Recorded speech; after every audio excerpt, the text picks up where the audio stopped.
Transmitting from the Mojave Wilderness in Joshua Tree, California, now is the time for Desert Oracle Radio, the voice of the desert. Night has fallen on the desert. And a beautiful thing happened this week. It was finally cool enough in the morning for a daylight walk. 55 degrees, that's Fahrenheit for our French listeners. And for the first time since early June, I went into the closet and found a pullover, whatever they call them. A shirt that goes over a shirt, not a sweater. Sweaters aren't allowed in the Mojave. Whatever sweater weather might be, it has long been illegal in the desert.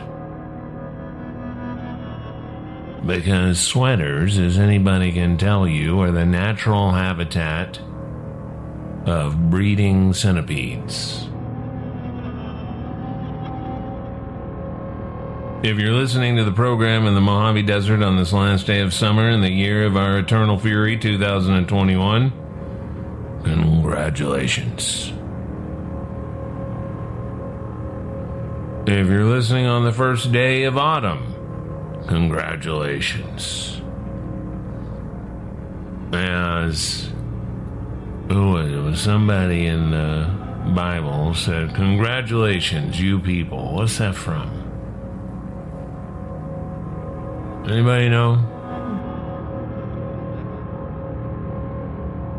Attributed to Jesus.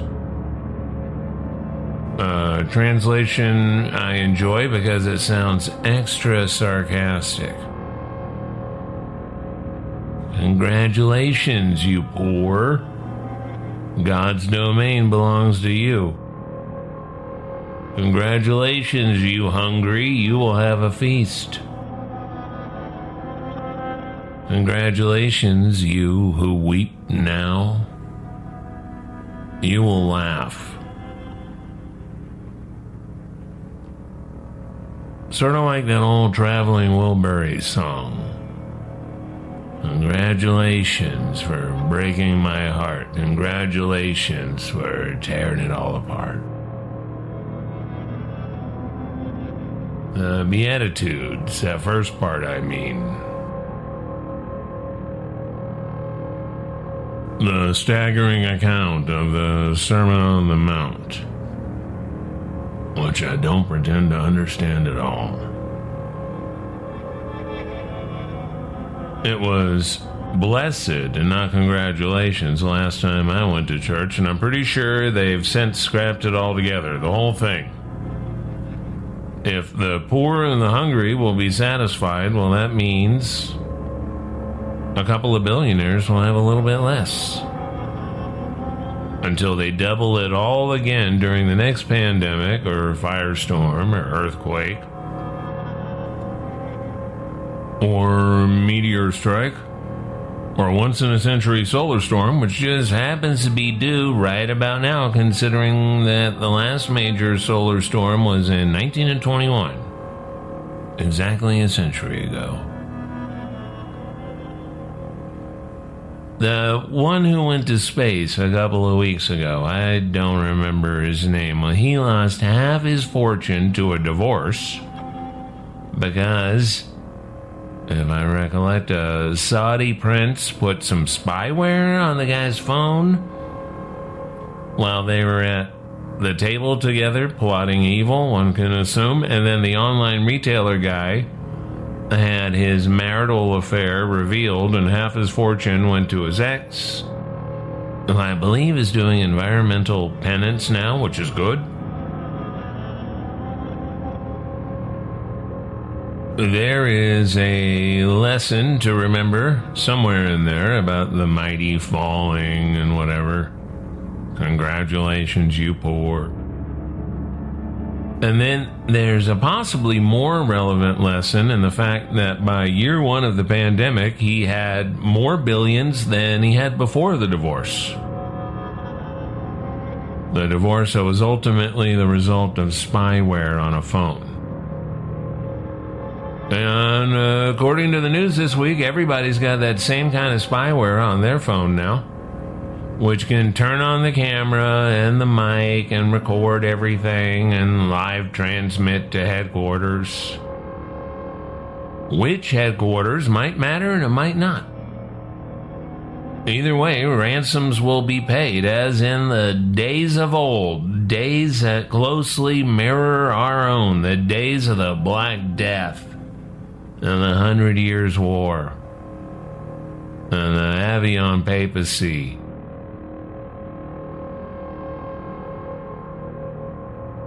This was the 14th century when knights formed great criminal companies dedicated to the mission of fire and fury, pillage and murder. All to get out of the house for a few months. Knights were supposed to take fellow knights as prisoners held for ransom, and often kept in high style until the gold could be raised, generally by threat of killing somebody else in another place entirely. There's a real good history book about this era called A Distant Mirror by Barbara Tuchman. We were trying to celebrate the start of autumn, and somehow everything turned toward the Black Death.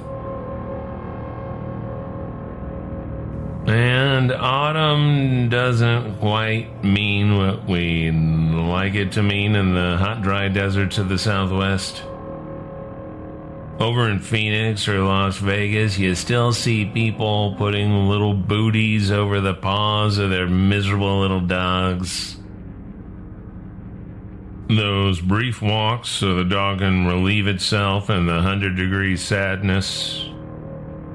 Where autumn colors just means the various shades of beige slopped on the 3 modest houses surrounding your own because the flippers are flipping. As fall arrives in its vague and unsettling way, critical fire danger, dried up rivers and lakes and aquifers, a day shorter but still a challenge to human existence, the pandemic real estate market gears up for another frantic season of counteroffers and all-cash buyers. Renters find their pandemic assistance has vanished just as a new crop of better-off people are looking to upgrade, looking to get out of the cities where the retail stores are gone and the restaurants veer wildly.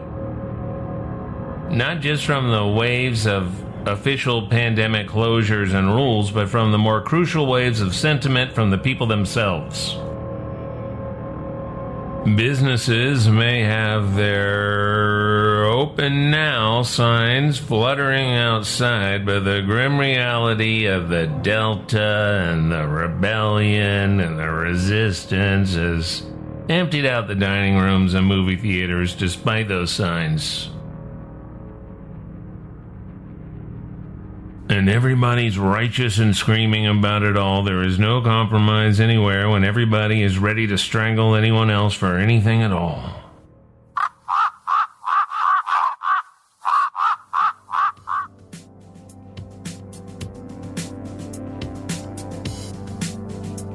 Those pandemic hotspot maps always make me queasy, especially when I look at Appalachia, especially where my own paternal family comes from. A place where human communities have been exploited and belittled and destroyed by wave after wave of corporate evil, especially in the pharmaceuticals department. The pharma corporations targeted the poverty-plagued regions of eastern Kentucky and the Blue Ridge and etc. because if you want to market a dangerously addictive opiate painkiller, then it's best to have a lot of people who are always in pain. Physically and mentally and emotionally and especially economically. Bodies wrecked and discarded by the coal companies, wrecked at 40 years old, and told to work minimum wage at the Dollar General Family Dollar World for mere survival. You know, if I'd lost a dozen relatives to Purdue Pharma's murder pills, I might be pretty suspicious of the next miracle cure, too. If I'd watched everybody I love die at 50 years old, or earlier, as in the 14th century, I guess I'd be as reckless as the peasants who went on wild rampages through the French countryside in those post-plague years, killing anybody who looked comfortable, anybody who claimed to have an answer for sale. Like the priest. Everybody's stupid and desperate in a real crisis. That's the truth. And if you're feeling smug about anything, really, just remember that people who should have known better were told they could avoid a respiratory virus by constantly washing their hands like some OCD raccoon. And they bought it. You probably bought it. We all bought it. We bought the hand sanitizer from the fly-by-night companies cranking out that stuff. Looked and smelled like a combination of bathtub gin and bathtub meth. And when you found out it was all a lie, a top-down lie to cover up a top-down failure to have enough medical masks on hand for a pandemic everybody knew was coming, one of these days, when we tended to shrug and then we tended to start yelling at somebody else we thought was maybe 3% dumber.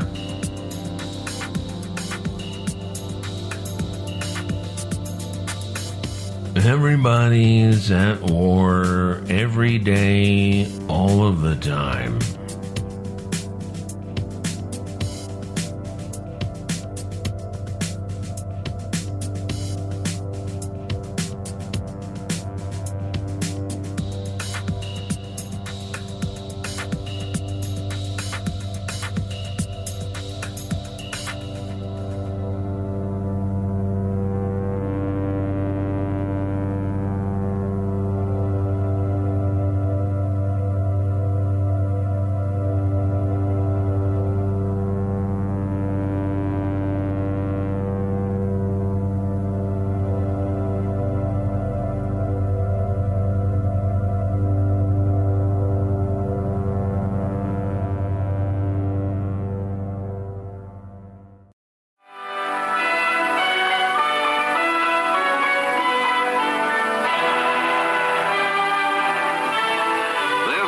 The desert, a vast dry sea of barren plains, sand, and rugged mountains. A region which seldom knows rain and where few men or plants can live. All the continents have deserts, but the greatest of all is found in the United States of America. Yet in this vast, only about 3 million people live. Fewer than in some large cities of Europe, so little rain falls that only the hardiest of plants can survive. And in its heart, several years may pass between short cloudbursts. The mountain ranges where peaks rise to a height of nearly 11,000 feet. And salty plains where distant layers of heated air reflect the sky in a mirage. Barren sands may reach for hundreds of miles with dunes 500 feet high. A rolling sea of sand where desert winds blow the constantly shifting waves, where nothing green can grow, and where neither man nor animal can live for long.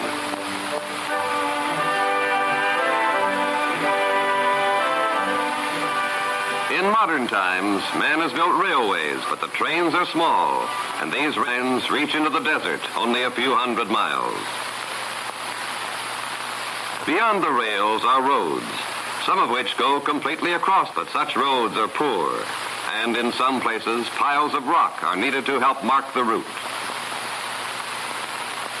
At emergency stations, water and gasoline are available for passing cars, and cargo trucks carrying supplies to the few lonely towns of the desert. Airplanes, too, are carrying passengers and cargoes swiftly over dunes and mountains, covering in hours a distance that would take many days by train or auto, and many months on foot or camel. But the one local airline reaches only a few of the main desert cities, and even they are very small, merely a few hundred houses where 4,000 or 5,000 persons may live. At such cities, there's usually a stream supplying farms and a palm grove. But still, in this barren land, wood is precious, and most houses are made of earth. The clay.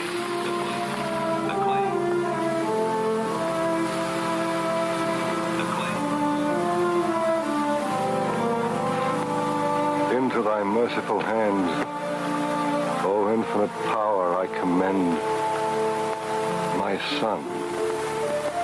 Thy will be done. Don't resist, please. I can't help it, Daddy. He was so young, so strong.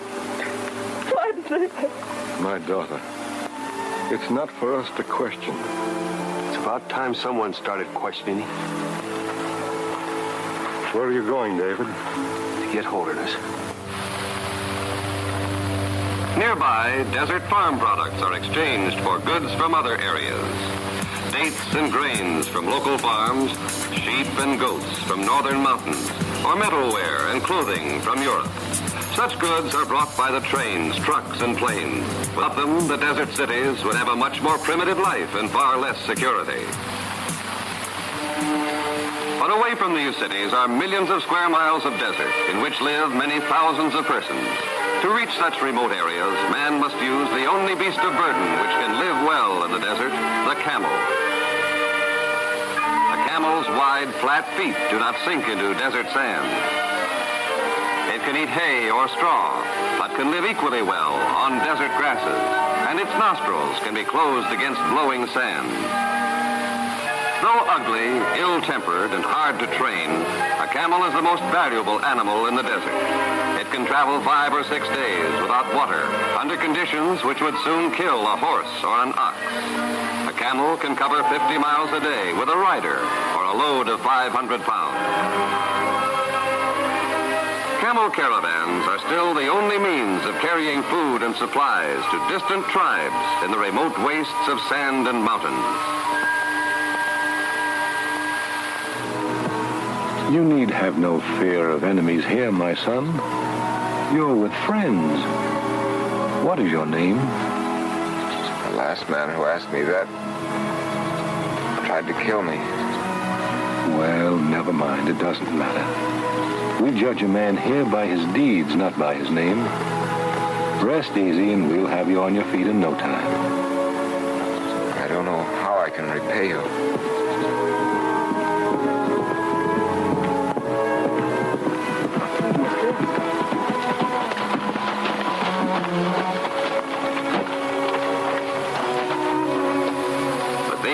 Grasses are soon eaten, and the flock must move on, perhaps many miles, to find another pasture.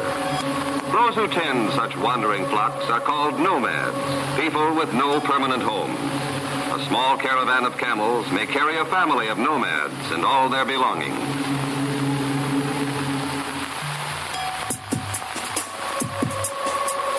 Here, enough grass has been found to give a few days' grazing to the lean nomad flocks. So camp is made.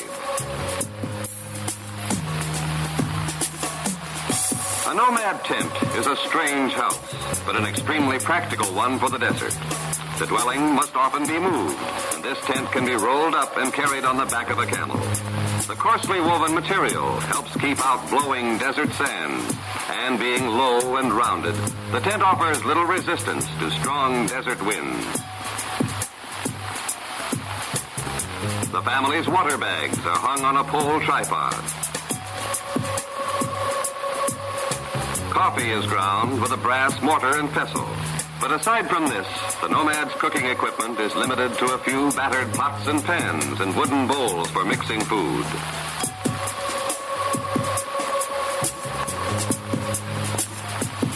Scattered widely through the desert are springs or groups of wells. Such a water source is called an oasis, and here men can live, cultivate fields, and build a village. An oasis can become a lush garden in a desert waste, with a profusion of vegetables, grains, fruits, and flowers. In summer temperatures, which may reach 130 degrees, a palm grove may be the only shade within many miles. Dwellers have no coal, gas, or oil for fuel, but again, the palm provides. Dead leaves are carefully gathered for fires. Without the palm, this man would have difficulty finding fuel for cooking.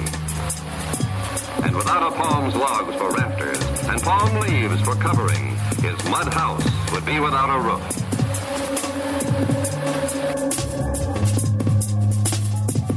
Soundscapes tonight by Joshua Tree's own Red, Blue, Black, Silver.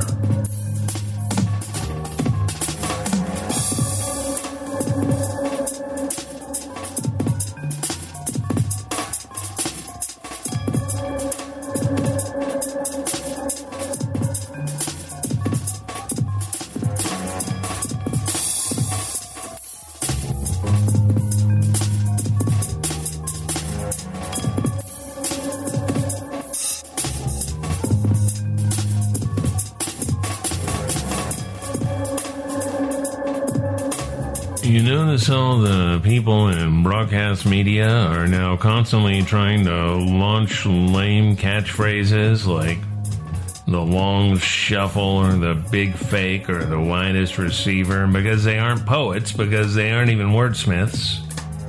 It never works. But they keep trying. So maybe I'll try too. Maybe the world really did end on January 1 of the year 2000 when the computers could not figure out what time it was. Maybe that's when our reality, our version of the universe, veered off into permanent chaos.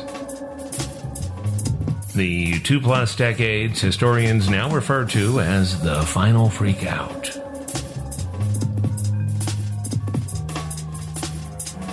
As a species, and of course when we're talking about species we can and should generalize, as a species we are depressed, anxious, bored, gullible, confused, and weirdly proud of announcing to everybody at all times that we are enraged, that we are crying, that we are so tired of being angry all the time. Maybe try some marijuana, some sleepy time tea, whatever's legal in your jurisdiction. Just be careful around doctors, because if you happen to mention the fact that folly and greed have created a planet of fools being led to a psychic slaughterhouse in the name of constant entertainment and personal consumer choice, well, they will have the van waiting outside. Put her under permanent observation. She's on to us. The high school in my neighborhood made it 3 whole days before it locked down for a gun on campus. 3 days after 2 years of the schools being locked up. Maybe the school should have stayed locked up, I guess. Maybe all the buildings should remain locked up. Just leave them that way forever, like in the Omega Man. The survivors can move to the Great Plains, which, by the way, encompass much of what we consider desert today. The southern plains of West Texas, of northern New Mexico, that beautiful southeastern corner of Arizona that goes into Sonora, Mexico. Rich grasslands not so long ago.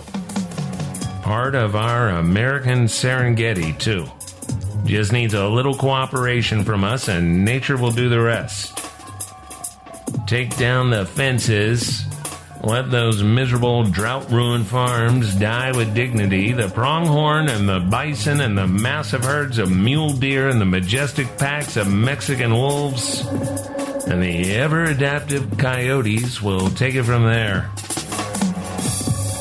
Have you been to the American Prairie Reserve or any of the other prairie reserves in southern Colorado, West Texas? Bits of it remain to this day. Link it together and the big animals can move with the seasons, with the droughts, with the climate. And when you get something like 3 million acres of connected public and private land, the fences down, the rivers and streams wild and free, the roads open, just please don't crash into a bison. Well, that's Eden, a workable chunk of it anyway.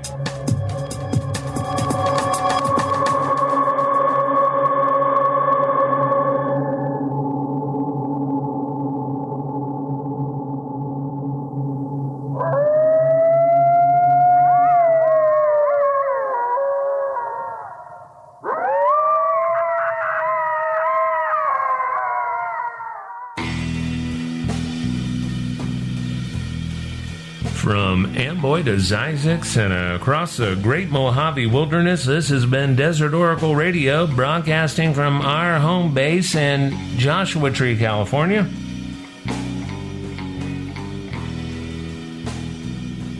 I'm your host, Ken Lane.